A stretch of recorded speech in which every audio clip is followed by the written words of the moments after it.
Today, we look at the Islanders' most dynamic offensive player, Mathew Barzal, and ask, can he do more? Plus, we take a look at some of the former Islanders still active in this year's Stanley Cup playoffs.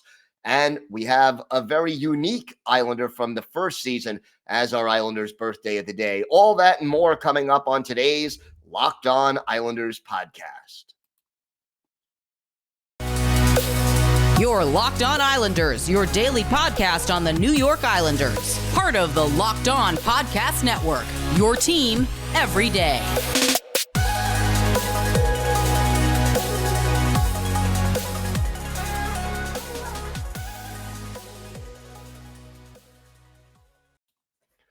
All right, everybody. Welcome to the Friday edition of the Locked On Islanders podcast. Gil Martin, glad to be with you and so glad you could join us to be part of the Locked On Islanders family. We want to thank you for making Locked On Islanders your first listen every day. We are free and available on all platforms. If you've got something Islanders related on your mind, if you have a question, a comment, a topic you'd like us to discuss on the show, feel free to send us an email. The email address, lockedonislanders@gmail.com. And if you leave your first name and where you're from, we are happy to mention you on the show when we talk about whatever it is that's on your mind. You could also follow the show on Twitter at LockedOnIsles. And you could follow me, Gil Martin, on Twitter at Ice Wars, NYRVSNYI. We'll keep you up to date on everything Islanders throughout the offseason, from trade rumors, free agency, the draft, all the way up to training camp coming up in September. And if it's Islanders related, we'll have it for you here on Locked On Islanders. We will continue right now with our player-by-player analysis of the Islanders season. And today we go with the most dynamic offensive player on the roster. Of course, I'm speaking about Mathew Barzal. And Barzy, 73 games this year. So he missed 9 games as a result of injuries and all the other factors. 15 goals, 44 assists, 59 points, a minus 15 on the plus minus, and 19 of his 44 assists did come on the power play, but only 1 of his 15 goals came there. Here's the thing about Barzal, and Barzy is a very important cog in the Islanders' offensive machine. He is by far the best skater. He can stop on a dime, change directions better than almost anybody. And when he's going well, he has the ability to hold on to the puck, use it to set his teammates up and create time and space. His speed can be lethal, and his passing ability is strong. Now, sort of the downside to Mathew Barzal offensively is, number one, he doesn't shoot enough. That has been a problem for Barzy more or less for most of his career. He is a pass-first kind of guy, and there's nothing wrong with that as long as you're not passing up really good scoring opportunities.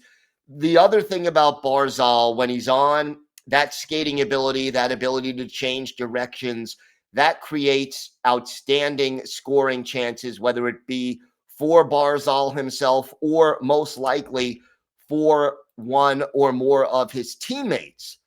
But when he's not in the groove, when he's not on his game, that ragging the puck and holding on to it can lead to turnovers, can lead to his teammates or Barzy himself being out of position, and can give the opposition some quality scoring chances. Now, that hasn't happened as frequently this year, and that's a very good thing.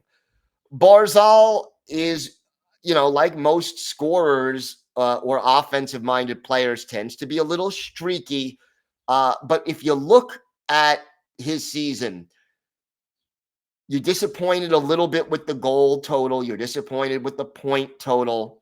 Part of that, without question, has to do with the fact that he doesn't have a legitimate sniper on his line with him. And, Barry Trotz at times, put Barzal back on the third line for a stretch of this period of this season. That doesn't make a heck of a lot of sense when you think about it. And again, hopefully the relationship between Lane Lambert and Barzal will be better in a lot of ways than the relationship between Barry Trotz and Barzal was at times. And then you got to hope that Lou Lamoriello steps up and gets that scorer that really allows Mathew Barzal to take his game to the next level.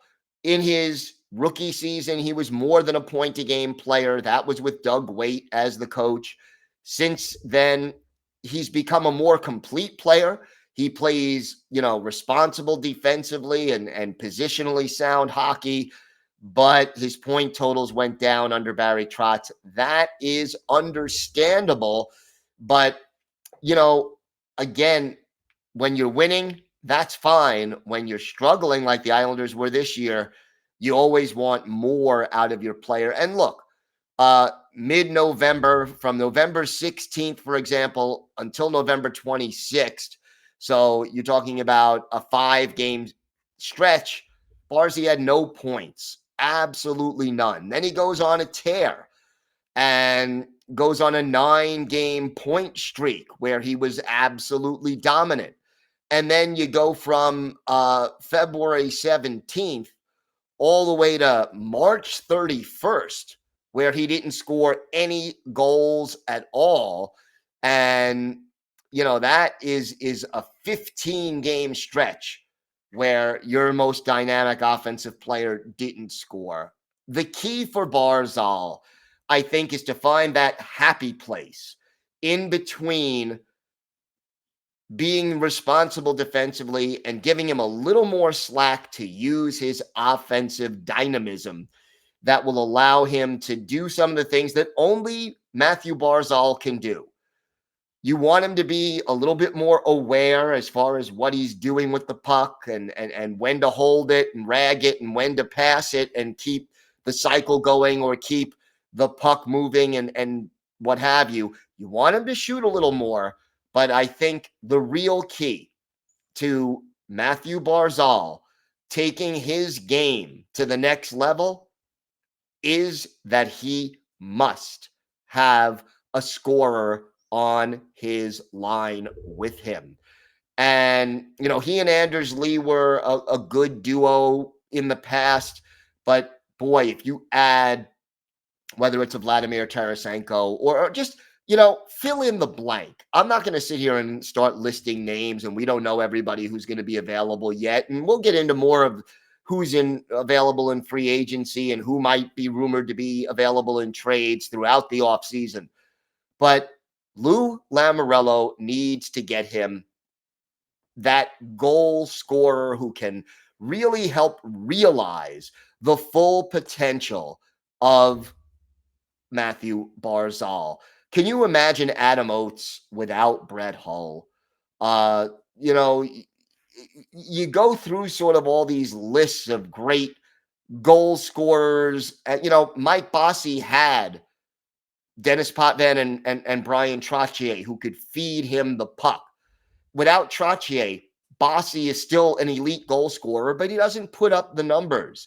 And you look at the assist totals, for example, in the dynasty years of a Trottier and a Potvin. And one of the reasons their assist totals were so good is because you had a Mike Bossy who could finish those great plays that the playmakers set up.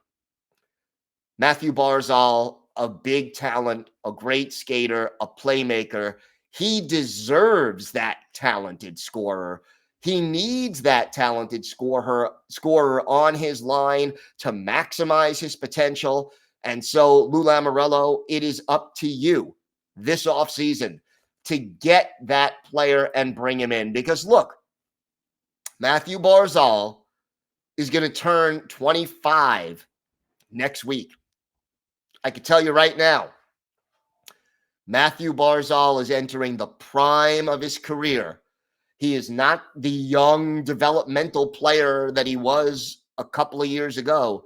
This is it. It is showtime, and the Islanders need to maximize that prime and make it special for Mathew Barzal.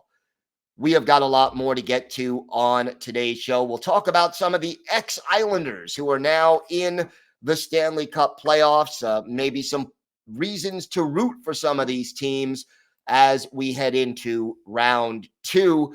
But first, today's episode is brought to you by your friends at Built Bar. I love brownies. I think almost everybody does. But you know what I love more? Brownie batter. Sometimes I eat half the batter just when I'm making the brownies. Well, imagine if you could lick the brownie spatula clean and get some protein in at the same time. Well, you're in luck because Built has a new creation, and this one is better than ever. The Brownie Batter Puff. You heard me right. This puff takes protein bars to a whole new level, and they're available right now at Built.com. Have you tried the puffs yet? I'm not sure what you're waiting for. Puffs are a chocolate-covered marshmallow protein bar. That's right. Delicious flavored marshmallow covered in 100% real chocolate with 140 calories, 17 grams of protein, and only 7 grams of sugar. Brownie Batter Puffs are the perfect pick-me-up for any day. And look, the Brownie Batter Puffs will have you completely forgetting that you're eating a protein bar. No need to pinch yourself. This is real life. Go to Built.com to get the Brownie Batter Puffs right now. And if you go to Built.com and use promo code LOCK15, you'll get 15% off your order. That's promo code LOCK15 for 15% off at Built.com. Thank you for making Locked On Islanders your first listen. For your next listen, check out the Locked On Now podcast. Nightly recaps of every NHL playoff game with analysis from our local experts. It's free and available wherever you get podcasts. Well, we're into round two now of the Stanley Cup playoffs, and there are still some former Islanders active in the playoffs, and they cover most of the series that are still going on. And, you know, maybe knowing that these former Islanders are still out there skating will give some Islander fans a little more incentive to watch some of these games and to root for some of these teams. Now, the first one I'm going to go with, I don't even know if there's any way that, you know, any ex-Islander being on this roster would make Islander fans suddenly root for the Rangers. But Ryan Strome, former Islander, is still out there playing for the Rangers in their series against Carolina. He actually is doing pretty well so far this playoff year. In 8 games, Strome has a goal and 5 assists. You get 6 points in 8 playoff games, you're doing something right. And I remember speaking to Strome when he was first drafted by the Islanders, and he has come a long way since his days as an 18-year-old rookie draft pick. Also in that same series, but playing for the Carolina Hurricane, another high Islanders pick who this guy never panned out on the island, but did well after leaving the Islanders, and that's Nino Niederreiter. He is playing for the Carolina Hurricanes. Niederreiter also has been in 8 playoff games. He has 3 goals and 1 assist for the Canes. So one thing we do know, regardless of which team wins this series, one of these 2 ex-Islanders will be in the conference final. Now, we turn our attention over to the series between St. Louis and Colorado. And again, there's one ex-Islander on each of these 2 teams. Nick Leddy, representing the St. Louis Blues. Leddy only played in 4 playoff games so far. He has 1 goal. But, boy, I mean, we have seen that the Islanders missed Nick Leddy this year. And it's one of those things where when he's there, a lot of fans were very hard on Leddy when he turned the puck over. And, look, there were legitimate gripes against the way Leddy played defense at times.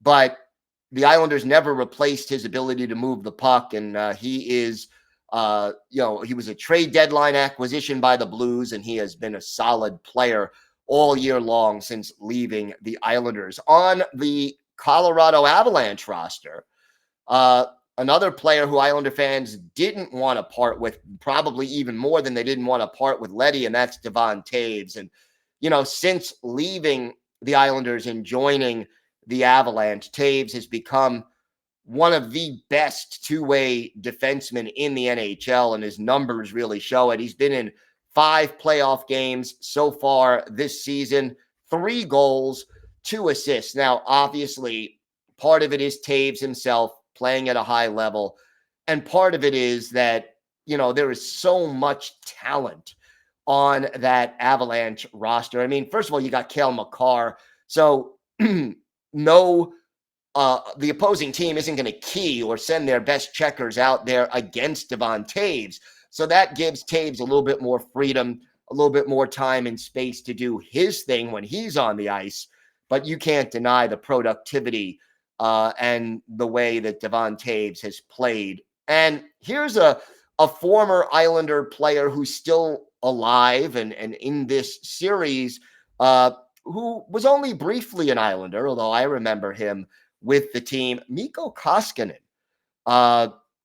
He's now with the Edmonton Oilers, played in game 1 against the Calgary Flames, didn't fare too well, gave up 6 goals in their 9-6 loss to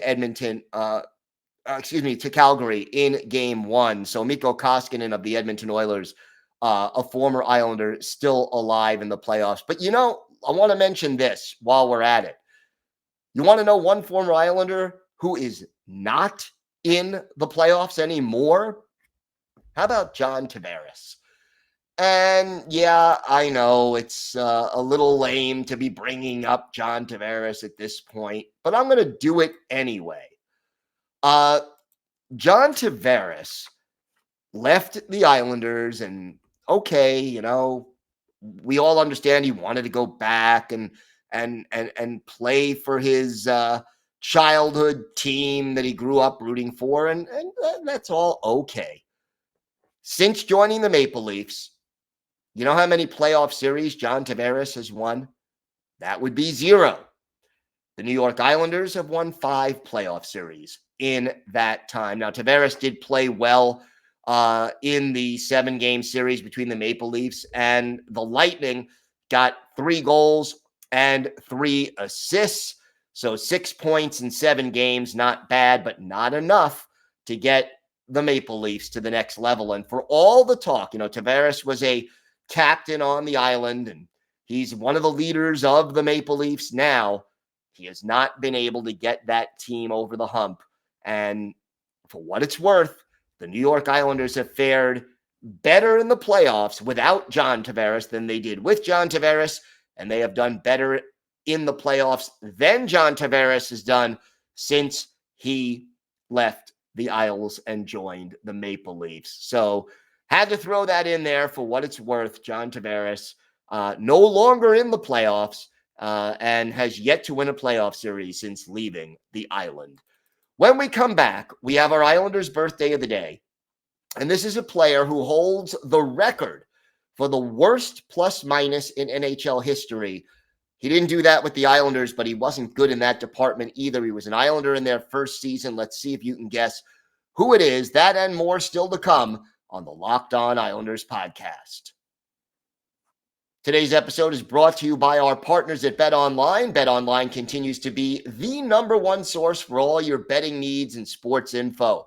Find all the latest odds, news, and sports developments, including this year's basketball playoffs, the Stanley Cup playoffs, Major League Baseball scores, fights, and even next season's NFL futures. BetOnline is your continued source for all your sports wagering information, from live betting to playoffs to esports and more.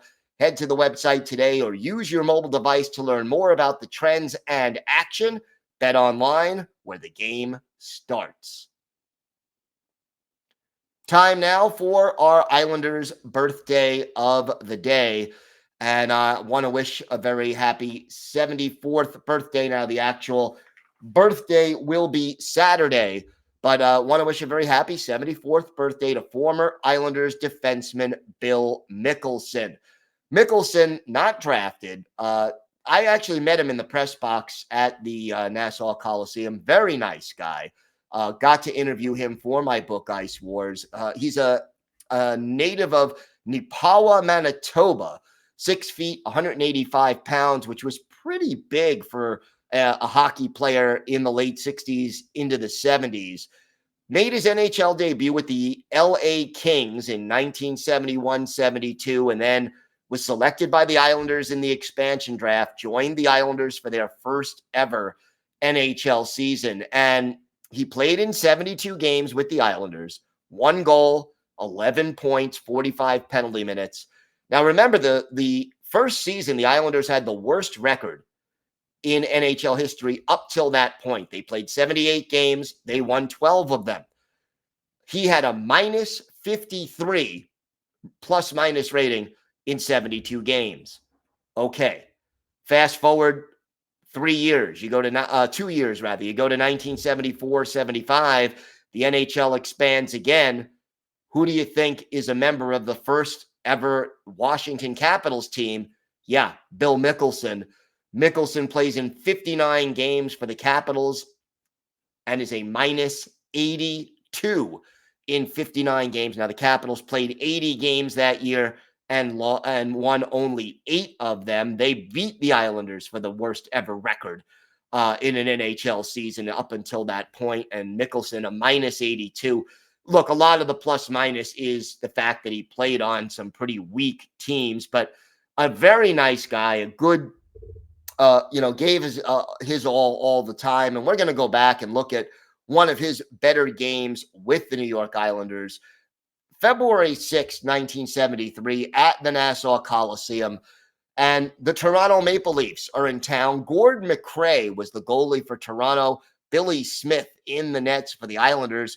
And the Maple Leafs get on the board first. Darryl Sittler, his 17th from Rick Kehoe at 1:56. That makes it 1-0 Islanders trailing early. But the Islanders power play gets them even. Mike Pelech off for holding, and Jermaine Gagnon, his 11th from Tom Miller and Billy Harris at 7:09. We're even at 1-1. Later on in the first period, the Islanders take the lead. Bob Cook, his 5th from Jerry Hart and Don Blackburn at 10:43. After one period, the Islanders holding a 2-1 lead over the visiting Maple Leafs. In the second period, the Islanders extend their lead. Billy Harris, the first draft pick in Islanders history, scores his 17th. Assist to our Islanders' birthday of the day, Bill Mickelson and Tom Miller at 12:47.